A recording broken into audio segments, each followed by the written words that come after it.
السلام علیکم میرے معزز سامعین، کیا آپ جانتے ہیں قرآن مجید 7 محاوروں میں پڑھی جانے والی کتاب ہے، جیسا کہ امام الانبیاء امام اعظم جناب محمد الرسول اللہ صلی اللہ علیہ وسلم نے فرمایا،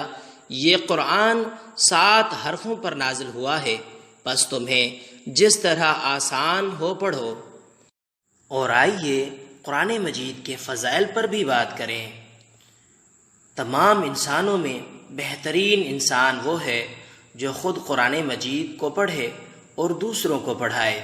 جیسا کہ رسول اللہ صلی اللہ علیہ وسلم نے فرمایا کہ تم سب میں بہترین وہ ہے جو قرآن مجید پڑھے اور دوسروں کو پڑھائے۔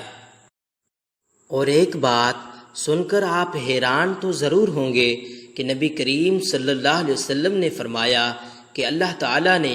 کوئی چیز توجہ سے نہیں سنی جتنی توجہ سے اپنے نبی صلی اللہ علیہ وسلم کو بہترین آواز کے ساتھ قرآن مجید پڑھتے سنا ہے۔ اور قرآن مجید حسد، کینہ، بغض و عداوت جیسی انیک بیماریوں سے شفا ہے، جیسا کہ ارشاد باری تعالیٰ ہے،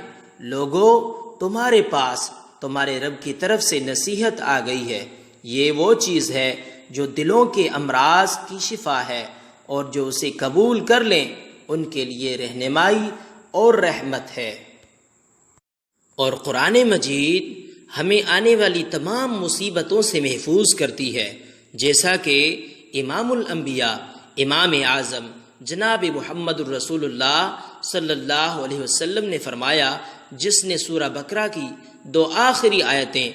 رات میں پڑھ لی وہ اسے ہر آفت سے بچانے کے لیے کافی ہو جائیں گی۔ اور آخر میں میرے یوٹیوب چینل داڑھی والا کو سبسکرائب کریں اور ساتھ میں بیل آئیکن کو بھی دبا دیں تاکہ میری ہر آنے والی نئی ویڈیو کی نوٹیفیکیشن آپ تک پہنچ سکے۔ ویڈیو کو لائک کریں اور دوستوں کے ساتھ ضرور شیئر کریں۔ جزاک اللہ خیرا و احسن الجزاء۔